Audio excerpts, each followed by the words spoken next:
ವೇದಿಕೆ ಮೇಲಿರುವ ಹಿರಿಯರಿಗೆ, ನನ್ನ ಗೆಳೆಯ ಚಿತ್ರನಟ ಜನನಾಯಕ ಕುಮಾರ್ ಬಂಗಾರಪ್ಪ ಅವರಿಗೆ, ಶ್ರೀಮತಿ ಕುಮಾರ್ ಬಂಗಾರಪ್ಪ ಅವರಿಗೆ, ಅವರ ಮಗಳು ಬಂದಿದ್ದಾರೆ ಲಾವಣ್ಯ ಅವರೇ, ಮತ್ತು ಇಲ್ಲಿರುವ ಪ್ರತಿಯೊಬ್ಬರಿಗೂ, ಒಬ್ಬೊಬ್ಬರಿಗೂ ಅಂದ್ರೆ ಎಲ್ರಿಗೂ, ಇಲ್ಲಿಂದ ನೋಡಿ, ಇಲ್ಲಿಂದ ಅಲ್ಲಿ ಅಲ್ಲಿ ಅಲ್ಲಿ ಅಲ್ಲಿ ಇಲ್ಲಿವರೆಗೂ ಎಲ್ರಿಗೂ, ಪ್ರತಿಯೊಬ್ಬರಿಗೂ ಈ ನಿಮ್ಮ ರಮೇಶಿನ ಪ್ರೀತಿಯ ಸಿಹಿ ನಮಸ್ಕಾರಗಳು. ಈಗ ತಾನೇ ನಿಮ್ಮ ಈ ದೇವಸ್ಥಾನದ ಸ್ಥಳ ಪುರಾಣ ಕೇಳಿದೆ, ಎಷ್ಟು ಸೊಗಸಾಗಿದೆ. ಆ ಸುರಭಿ ಪುರ ಆಗಿತ್ತಂತೆ ಇದೆ. ಆ ಹಸು ಬಂದಿದ್ದು, ಆ ಹುತ್ತದ ಮೇಲೆ ಹಾಲನ್ನ ನೀಡಿದ್ದು, ಒಬ್ರು ಸ್ವಪ್ನ ಬರುತ್ತೆ, ಇದ್ರ ಒಳಗೆ ರಂಗನಾಥ ಸ್ವಾಮಿ ಇದ್ದಾರೆ ಅಂತ. ಒಂದು ನವಿಲು ಬರುತ್ತೆ, ಆ ನವಿಲು ಈ ದೇವಸ್ಥಾನಕ್ಕೆ ಬೇಕಾಗಿರುವ ಸಾಮಗ್ರಿಗಳನ್ನ ತೋರಿಸುತ್ತೆ, ಅದು ಅದೃಷ್ಟ ಆಗುತ್ತೆ, ಕೊನೆಯದು ದೇವಸ್ಥಾನ ಆಗುತ್ತೆ. ಬಹಳ ಸೊಗಸಾಗಿತ್ತು. ಆಶೀರ್ವಾದ ತಗೊಂಡು ಇಲ್ಲಿಗೆ ಬಂದ್ವಿ. ಅದು ನೋಡಿದಾಗ ನಮ್ಮಲ್ಲಿ ಆಡೋ ಒಂದು ಡಿಸ್ಕಷನ್ ನೆನಪಾಯ್ತು ನನಗೆ. ಅಂದ್ರೆ ದೇವಸ್ಥಾನದಲ್ಲಿ ದೇವ್ರು ನೋಡ್ತೀವಿ, ನಮ್ಮ ಮನೆ ಪೂಜಾ ರೂಮಲ್ಲಿ ದೇವ್ರು ನೋಡ್ತೀವಿ, ಬೇರೆ ಎಲ್ಲೆಲ್ಲಿ ದೇವರಿದ್ದಾನೆ ಅಂತ ನಮ್ಮ ಗೆಳೆಯರ ಮಧ್ಯೆ ಒಂದು ಚರ್ಚೆ ಆಯ್ತು. ಒಬ್ಬ ಗೆಳೆಯ ಹೇಳಿದ, ಬಡವರ ನಗುವಿನಲ್ಲಿ ದೇವರಿದ್ದಾನೆ.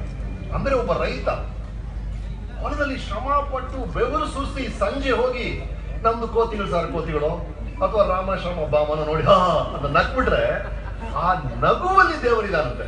ಬಡವರ ನಗುವಿನಲ್ಲಿ ದೇವರಿದ್ದಾನೆ ಅಂತ ಕೆಲವರು ಹೇಳ್ತಾರೆ. ಇನ್ನೂ ಕೆಲವರು ಹೇಳ್ತಾರೆ ಹೆಣ್ಣಿನ ಶೀಲದಲ್ಲಿ ದೇವರಿದ್ದಾನೆ. ಇನ್ನೂ ಕೆಲವರ ಅಭಿಪ್ರಾಯ ಒಬ್ಬ ಗಂಡಸಿನ ಸುಸಂಸ್ಕೃತಿಯಲ್ಲಿ ದೇವರಿದ್ದಾನೆ. ನನ್ ಕೇಳಿದ್ರು, ನನಗದೆಲ್ಲ ಗೊತ್ತಿಲ್ಲ ಸರ್, ನಾನ್ ಕಲಾವಿದ, ನಿಮ್ಮ ಚಪ್ಪಾಳಿಯಲ್ಲಿ ದೇವ್ರನ್ನ ನೋಡ್ತೀವಿ ನಾವು.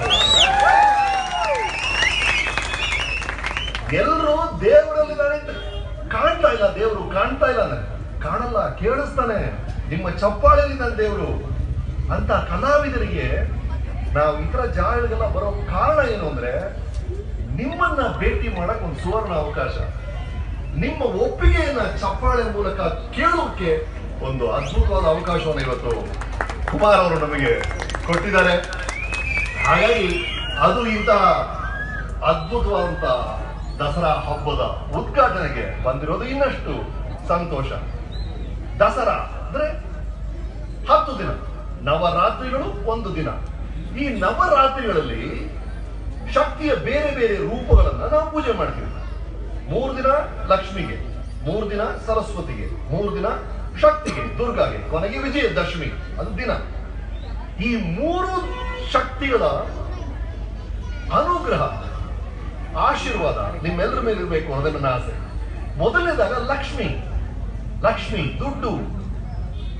ಈ ದುಡ್ಡು ಹೇಗೆ ಶುರು ಆಯ್ತು? ಏನಿದು ದುಡ್ಡು ಅನ್ನೋದು? ಒಬ್ಬ ಡಾಕ್ಟ್ರು, ನನಗೆ ಆರೋಗ್ಯ ಸರಿ ಇಲ್ಲ, ನನ್ನ ಟೆಸ್ಟ್ ಮಾಡ್ದ, ನನ್ನ ಆರೋಗ್ಯ ಸರಿ ಮಾಡ್ದ, ಅವನು ನಾನು ಫೀಸ್ ಕೊಟ್ಟೆ, ಅವನ ಮೇಲೆ ಯಾರೋ ಕೇಸ್ ಹಾಕಿದ್ರು, ಆ ದುಡ್ಡನ್ನ ಅವ್ನು ಲಾಯರ್ ಕೊಟ್ಟ, ಲಾಯರ್ ಅವನು ನ್ಯಾಯ ತಗೊಂಡ್ ಕೊಟ್ಟ. ಈಗೇನಾಯ್ತು? ಆರೋಗ್ಯ ಕೊನೆಗೆ ನ್ಯಾಯ ಆಯ್ತು. ಈ ದುಡ್ಡು ಅನ್ನೋದು ಏನಕ್ಕೆ ಬೇಕಾದ್ರೆ ಬದಲಾಯಿಸ್ಬಿಡುತ್ತೆ. ಈಗ ಒಬ್ಬ ಬಡವ ಬೆವರು ಸುರಿದು ದುಡಿತಾನೆ, ಆ ಬೆವರು ಸುರಿದು ಅವ್ರಿಗೆ ಯಜಮಾನ ದುಡ್ಡು ಕೊಟ್ಟರು, ಆ ದುಡ್ಡನ್ನು ತಗೊಂಡು ಒಂದು ಸಿನಿಮಾ ನೋಡ್ತಾನೆ, ನಗ್ತಾನೆ. ಇಲ್ಲಿ ಬೆವರು ಮನರಂಜನೆಯಾಗಿ ಬದಲಾಯಿತು. ಯಾವುದಕ್ಕೆ ಬೇಕಾದ್ರೂ ಬದಲಾಯಿಸುವಂತ ಅದ್ಭುತವಾದಂತಹ ಶಕ್ತಿ ಇರೋದೇ ಈ ದುಡ್ಡು ಅನ್ನೋದು. ಏನಾಯ್ತಂತೆ, ಹೇಗೆ ಬ್ರಿಟಿಷ್ ಅವರು ಬಂದು ನಮ್ಮನ್ನ ಆಳಿದ್ರು, ಆತರ ಸ್ಪೇನ್ ಅವರು ಹೋಗಿ ಮೆಕ್ಸಿಕೋನ ಆಳಕ್ ಹೋದ್ರು. ಮೆಕ್ಸಿಕೋ ಒಳಗೆ ಹೋಗ್ಬಿಟ್ಟಿದ್ದಾರೆ. ಅಲ್ಲಿ ಒಂದು ಟ್ರೈಬಲ್ ಜನ ಆಸ್ಟೆಕ್ಸ್ ಅಂತ, ಅಲ್ಲಿ ಹೋಗಿ ನೋಡ್ತಾರೆ, ಆ ಹಳ್ಳಿಯಲ್ಲಿ ರಾಶಿ ರಾಶಿ ಚಿನ್ನ ಬಿದ್ದಿದೆ. ಈ ಸ್ಪೇನ್ ಅವ್ರು ಇದೇನೆ ಇಷ್ಟು ರಾಶಿ ರಾಶಿ ಚಿನ್ನ ಇದೆ, ಇದನ್ನ ತಗೊಂಡೋಗ್ಬೋದಾ? ತಗೊಂಡೋಗಿ ಸರ್ ಅಂತ ಅಂತವ್ರು. ಎಲ್ಲರೂ ಯಾವ್ದು ಬೇಕಾದ್ರೆ ತಗೊಂಡೋಗಿ ಅಂದ್ರಂತೆ. ನಿಮ್ಗೆ ಇದು ಬೇಡವಾ? ಆದ್ರೆ ನಾವೇನ್ ಮಾಡೋದು? ಅದೇನು ಅಂತ ಆ ಊರಲ್ಲಿ ಕಾಫಿ ಬೀನ್ ಇದೆಯಲ್ಲ, ಅದನ್ನ ದುಡ್ಡಕ್ಕೆ ಮಾಡ್ತಾರಂತ. ಅವ್ರಿಗೆ ಕಾಫಿ ಬೀನ್ ಬೇಕು, ಚಿನ್ನ ಬೇಡ ಅವ್ರಿಗೆ. ಚಿನ್ನಕ್ಕಿಂತ ಮುಖ್ಯತ್ವನೇ ಇಲ್ಲ, ಅವ್ರಿಗೆ ಬೇಕಾಗಿರೋದು ಅವ್ರು ಎಕ್ಸ್ಚೇಂಜ್ ಮಾಡ್ಕೊಳ್ಳೋದು ಕಾಫಿ ಬೀನನ್ನು ಅಥವಾ ಕೊಕ್ಕೋ ಬೀನನ್ನು. ಕೊಕ್ಕೋ ತಗೊಂಡೋಗ್ಬೇಡಿ, ಕಾಫಿ ತಗೊಂಡ್ಬೇಕು, ಚಿನ್ನ ತಗೊಂಡೋಗಿ, ಚಿನ್ನ ನಮ್ಗೆ ಬೇಡ ಅಂದ್ರಂತೆ. ಸೊ ಈ ದುಡ್ಡು ಅನ್ನೋದೇನು ನೋಡಿ, ಈ ಪೇಪರ್ ಇದೆ, ಈ ಪೇಪರ್ ಕೊಟ್ಟರೆ ನಿಮ್ಗೆ ಬೇಡ ಅಂತೀರಾ, ಅದಕ್ಕೆ 500 ರೂಪಾಯಿ ಕೊಟ್ರೆ ಕೊಡಿ ಸ್ವಾಮಿ ಅಂತೀರಾ. 2 ಪೇಪರ್ ತಾನೆ, ಆ 500 ರೂಪಾಯಿ ನೋಟು ಮಾತ್ರ ಯಾವ ಮೌಲ್ಯ ಬಂತು? 2 ಪೇಪರ್. ಇದನ್ನ ಡಸ್ಟ್ಬಿನ್ ಬಿಸಾಕ್ತೀರಾ, ಯಾಕೆ ನೀವು ದುಡ್ಡನ್ನು ಬಿಸಾಕಲ್ಲ? ಅದು ಒಂದು ನಂಬಿಕೆ ಅಷ್ಟೇ. ಆ ರಿಸರ್ವ್ ಬ್ಯಾಂಕ್ ಗವರ್ನರ್ ಬರ್ದಿದ್ದಾನೆ, I promise to pay the bearer ₹500 ಅಂತ. ಸೊ ಲಕ್ಷ್ಮಿ ಅನ್ನೋದು ಕೊನೆಗೆ ನೀವು ಯೋಚನೆ ಮಾಡಿ ನೋಡಿದ್ರೆ ನಂಬಿಕೆ. ಲಕ್ಷ್ಮಿಯ ಅನುಗ್ರಹ ಅಂದ್ರೆ ನಿಮ್ಮನ್ನ ಜನ ಆದಷ್ಟು ನಂಬಬೇಕು. ನೀವು ಎಷ್ಟು ನಂಬಿಕೆಯನ್ನ ಬೆಳೆಸ್ಕೋತಿರೋ, ಜನ ನಿಮ್ಮನ್ನು ಎಷ್ಟು ನಂಬ್ತಾರೋ, ನಿಮ್ಮಲ್ಲಿ ಎಷ್ಟು ನಂಬಿಕೆ ಇಡ್ತಾರೋ ಅಷ್ಟು ಲಕ್ಷ್ಮಿ ನಿಮ್ದಾಗುತ್ತೆ. ಹಾಗಾಗಿ ನಿಮ್ಮ ನಂಬಿಕೆಯನ್ನ ಬೆಳೆಸ್ಕೊಳ್ಳಿ. ಅದೇ ಲಕ್ಷ್ಮಿ ಕಟಾಕ್ಷ, ಅದೇ ಲಕ್ಷ್ಮಿ ಅನುಗ್ರಹ. ಎರಡನೇದಾಗಿ ಸರಸ್ವತಿ. ಸರಸ್ವತಿ ಯಾರು? ನೀವು ನೋಡ್ತಿರಲ್ಲ, ಸರಸ್ವತಿ ನೋಡ್ತಿರಲ್ಲ. ಲಕ್ಷ್ಮಿ ನೋಡು, ಪಳ ಪಳ ಪಳ ಅಂತ ರೇಷ್ಮೆ ಸೀರೆ ಹಾಕೊಂಡು, ಕಿರೀಟ ಹಾಕೊಂಡು, ಜೂವರ್ ಹಾಕೊಂಡು ನಿಮ್ ಬಾ ಬಾ ಅಂತ ಕರೀತಾಳೆ ಲಕ್ಷ್ಮಿ. ಸರಸ್ವತಿ ಅದೆಲ್ಲ ಏನು ಮಾಡಲ್ಲ, ಬಿಳಿ ಸೀರೆ ಹಾಕೊಂಡು ಶಾಂತವಾಗಿ ಕೂತಿರ್ತಾಳೆ. ನಿಮ್ಮನ್ನ ಟೆಂಪ್ಟ್ ಮಾಡಲ್ಲ ಸರಸ್ವತಿ. ವಿದ್ಯೆ ಅನ್ನೋದು, ತಿಳುವಳಿಕೆ ಅನ್ನೋದು ನಿಮ್ಮನ್ನ ಬಾ ಬಾ ಅಂತ ಕರೆಯಲ್ಲ, ನೀವು ಹುಡ್ಕೊಂಡು ಹೋಗ್ಬೇಕು. ಇಲ್ಲಷ್ಟೊಂದು ಜನ ಯುವಕರಿದ್ದೀರಾ, ನಿಮ್ಮನ್ನ ಅದನ್ನೇ ಹೇಳ್ತಾ ಇದೀನಿ, ಸರಸ್ವತಿಯನ್ನ ನೀವು ಹುಡ್ಕೊಂಡು ಹೋಗ್ಬೇಕು. ಸರಸ್ವತಿ ನಿಮ್ಮನ್ನ ಹುಡ್ಕೊಂಡು ಬರಲ್ಲ. ಅದು ಗ್ರಂಥಗಳ ಮೂಲನೋ ಅಥವಾ ಯಾರೊಬ್ಬ ವ್ಯಕ್ತಿಯ ಮೂಲಕನೋ ಗಣ್ಯರ ಮೂಲಕನೋ ತಿಳುವಳಿಕೆಯನ್ನ, ಜ್ಞಾನವನ್ನ ನೀವು ಹುಡ್ಕೊಂಡು ಹೋಗ್ಬೇಕು. ಆಗ್ಲೇ ಸರಸ್ವತಿಯ ಅನುಗ್ರಹ ನಿಮ್ಗೆ ಸಿಗೋದು. ಯಾವ ತರ ಸರಸ್ವತಿ ಬೇಕು ನಿಮಗೆ? ಫಿಸಿಕ್ಸ್ ಓದ್ತೀರಾ, ಕೆಮಿಸ್ಟ್ರಿ ಓದ್ತೀರಾ, ಮ್ಯಾಥ್ಸ್ ಓದ್ತೀರಾ, ಆತರ ಸಾಕ? ಏನಾಯ್ತು? ಆರ್ಮ್ಸ್ಟ್ರಾಂಗ್ ತಗೊಂಡು 3 ಹೋದ, ಚಂದ್ರಮಂಡಲದಲ್ಲಿ ಇಳಿದ್ಬಿಟ್ಟ. ಯಾವಾಗ ಅವ್ನು ಚಂದ್ರಮಂಡಲದಲ್ಲಿ ಇಳಿದ್ನೋ ಎಲ್ರು ಏನ್ ಮಾಡಿದ್ರು, ಇನ್ನು 10 ವರ್ಷ ಚಂದ್ರಮಂಡಲದಲ್ಲಿ ಯಾವನೊಬ್ಬ ಅಪಾರ್ಟ್ಮೆಂಟ್ ಕಟ್ತಾನೆ, ಯಾವನೋ ಒಬ್ಬ ಇನ್ನೊಂದು ಗ್ರಹಕ್ಕೆ ಹೋಗ್ತಾನೆ ಅಂತೆಲ್ಲ ಏನೇನೋ ಊಹೆಗಳು, ಏನೇನೋ ಬರೆದ್ರು. ಅದೆಲ್ಲ ಯಾವುದು ಆಗ್ಲಿಲ್ಲ.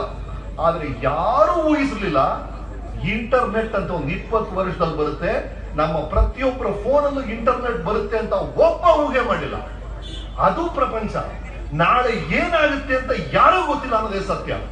ಹಾಗಾಗಿ ನಿಜವಾದ ಕಲಿಕೆ ಅಂದ್ರೆ ಕಲಿಕೆ ಬಗ್ಗೆನೇ ಆಸೆ ಇರಬೇಕು. ಏನ್ ಬಂದ್ರು ಕಲಿತೀರಪ್ಪ ನಾನು, ನಾಳೆ ಪ್ರಪಂಚನೇ ಬದಲಾಗ್ಲಿ.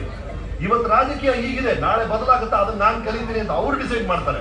ಇವತ್ತು ಚಿತ್ರರಂಗ ಹೀಗಿದೆ, ನಾಳೆ ಅದಾಗುತ್ತೆ ಅದಕ್ಕೂ ನಾನು ತಯಾರಿದ್ದೀನಿ ಅಂತ. ನಾಳೆ ಏನೇ ಬದಲಾವಣೆ ಆದ್ರೂ ಅದನ್ನ ಕಲಿತು ಅದನ್ನ ಹೊಂದ್ಕೊಳ್ತೀನಿ ಅನ್ನೋದೇ ನಿಜವಾದ ಸರಸ್ವತಿ. ಅದೇ ನಿಜವಾದ ಸರಸ್ವತಿಯ ಅನುಗ್ರಹ. ಮೂರನೇದಾಗಿ, ಮೂರನೇ ಶಕ್ತಿ ನಿಮ್ಗೆ ಬೇಕಾಗಿರೋದು ದುರ್ಗಾ. ದುರ್ಗಾ ಯಾರು? ಧೈರ್ಯ. ನಾನು ಎಲ್ಲಾ ಕಡೆ ಹುಡುಗರಿಗೆ ಹೇಳ್ತಾ ಇದ್ದೀನಿ, ನಿಮ್ಮ ಎಲ್ಲಾ ಗುಣಗಳು ಇರ್ಬೋದು, ನಿಮ್ಮಲ್ಲಿ ಬಹಳ ದೊಡ್ಡ ಜಾಣ ಇರ್ಬೋದು, ನೀವು ಇವತ್ತು ಅದ್ಭುತವಾದ ದುಡ್ಡು ಇರ್ಬೋದು, ಆದ್ರೆ ಧೈರ್ಯ ಅನ್ನೋ ಒಂದು ಗುಣ ಇಲ್ಲ ಅಂದ್ರೆ ನಿಮ್ಮ ಎಲ್ಲಾ ಗುಣಗಳು ವೇಸ್ಟ್ ಆಗುತ್ತೆ. ನಿಮ್ಮ ಎಲ್ಲಾ ಗುಣಗಳು ವೇಸ್ಟ್ ಆಗುತ್ತೆ. ನಿಮಗೆ ಬೇಕಾಗಿರೋ ಮೊದಲನೇ ಗುಣ ಧೈರ್ಯ. ನೀವು ನಂಬುವಂತ ವಿಷಯವನ್ನ, ಕಾರ್ಯವನ್ನ ಕಾರ್ಯರೂಪಕ್ಕೆ ತರುವಂತ ಮನಸ್ಥೈರ್ಯ, ಧೈರ್ಯನೇ ಮೊದಲನೇ ಗುಣ. ಅದೇ ದುರ್ಗಾ ಅನ್ನುವ ಅನುಗ್ರಹ. ಈ 3 ವಿಷಯಗಳು, ಲಕ್ಷ್ಮೀ ಕಟಾಕ್ಷ ಅನ್ನೋ ನಂಬಿಕೆ, ಸರಸ್ವತಿ ಅನ್ನೋ ಕಲಿಕೆ, ಧೈರ್ಯ ಅನ್ನೋ ದುರ್ಗಾ, ಈ 3 ಶಕ್ತಿಗಳ ಅನುಗ್ರಹ ನಿಮ್ಮೆಲ್ಲರ ಮೇಲೆ ಇರಲಿ. ನಿಮ್ಮೆಲ್ಲರಿಗೂ ವಿಜಯದಶಮಿ ಹಬ್ಬದ ಶುಭಾಶಯಗಳು. ನಮಸ್ಕಾರ, ನಮಸ್ಕಾರ, ನಮಸ್ಕಾರ. ಹೊರಡಕ್ ಮುಂಚೆ ಇವತ್ತು ಕುಮಾರ್ ಅವರು ನಾನು 25-27 ವರ್ಷದ ಜೊತೆಗೆ ಅನ್ನೋ ಚಿತ್ರಗಳು ಮಾಡ್ತಾ ಇದ್ದೆ. ಅವ್ರು ಆಗ್ತಾನೆ ಅಶ್ವಮೇಧ ಅನ್ನೋ ಚಿತ್ರ ಮಾಡಿದ್ರು. ನಮ್ಗೆಲ್ಲ ಆಶ್ಚರ್ಯ. ಅಂದ್ರೆ ಡಾಕ್ಟರ್ ರಾಜ್ಕುಮಾರ್ ಧ್ವನಿಯನ್ನ ಡಾಕ್ಟರ್ ರಾಜ್ಕುಮಾರ್ ಮುಖದಲ್ಲಿ ನಾನು ಕೇಳಿದ್ದೀನಿ. ಆದ್ರೆ ಮೊದಲನೇ ಸಲ ಆ ಯುಗ ಪುರುಷನ ಧ್ವನಿ ಇನ್ನೊಬ್ಬರ ಮುಖದ ಮೂಲಕ ಬರ್ತಾ ಇದೆ. ಅದು ನಿಮ್ಮ ಕುಮಾರ್ ಬಂಗಾರಪ್ಪ ಅವರ ಅಶ್ವಮೇಧ. ಹಾಗೆ ಪರಿಚಯ ಆದವರು. ಅದಾದ ನಂತರ ನಾವು ಮೀಟ್ ಮಾಡೋದೇ ಇಲ್ಲ, ಬರೀ ಫೋನಲ್ಲಿ ಹ್ಯಾಪಿ ದೀಪಾವಳಿ, ಹ್ಯಾಪಿ ಯುಗಾದಿ ಅಂತ ಕಳಿಸ್ಕೊಳ್ತಾ ಇರ್ತೀವಿ. ಆದ್ರೆ ಒಂದು ಹಿತವಾದ ಒಂದು ಸಂಬಂಧ ಇದೆ. ಇವತ್ತು ಅವ್ರ ಜೊತೆ ನಾನು ಟ್ರಾವೆಲ್ ಮಾಡಿದ್ದು 5-6 ಗಂಟೆಗಳಲ್ಲಿ ಅವ್ರಿಗಿರುವಂತಹ ಸಬ್ಜೆಕ್ಟ್ ನಾಲೆಜ್, ಈ ಕೂರ್ಗಲ್ಲಿ ಈ ತರ ಯಾಕಾಯ್ತು, ಕೇರಳದಲ್ಲಿ ಈ ತರ ಯಾಕಾಯ್ತು ಅಂತ ಅವ್ರು ವಿವರಿಸಿದಂತಹ ರೀತಿ ಎಲ್ಲರೂ ಬಹಳ ಇಂಪ್ರೆಸ್ ಆಗಿದೆ. ಕುಮಾರ್ ಅವರೇ, ಒಂದು ಹೊಸ ಅವತಾರ ನಿಮಗೆ ನೋಡಿದೆ. All the best you. ನಿಮ್ಮೆಲ್ಲ ಕನಸುಗಳು ಈಡೇರಲಿ. ಅಂಡ್ ನಿಮ್ಮೆಲ್ಲರಿಗೂ ಮತ್ತೊಮ್ಮೆ, ನಿಮ್ಮಲ್ಲಿ ಏನೇನು ಕನಸುಗಳಿದೆಯೋ, ಏನೇನು ಆಸೆಗಳಿದೆಯೋ ಅದೆಲ್ಲವೂ ಈಡೇರಲಿ. ಸರ್ವ ಶಕ್ತಿಗಳು ನಿಮ್ಮೆಲ್ಲರ ಜೊತೆ ಇರಲಿ. ನಮಸ್ಕಾರ. ಹಾಡಕ್ ಬಂದ ಅವ್ರು ಹಾಡ್ತಾರೆ, ಆಮೇಲೆ ನಾವು ಡೈಲಾಗ್ ಹೇಳ್ತೀವಿ.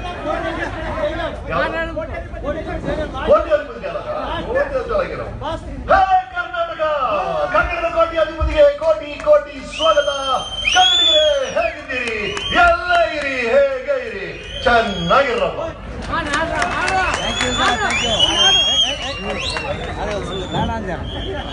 ತುಂಬಾ ಧನ್ಯವಾದಗಳು.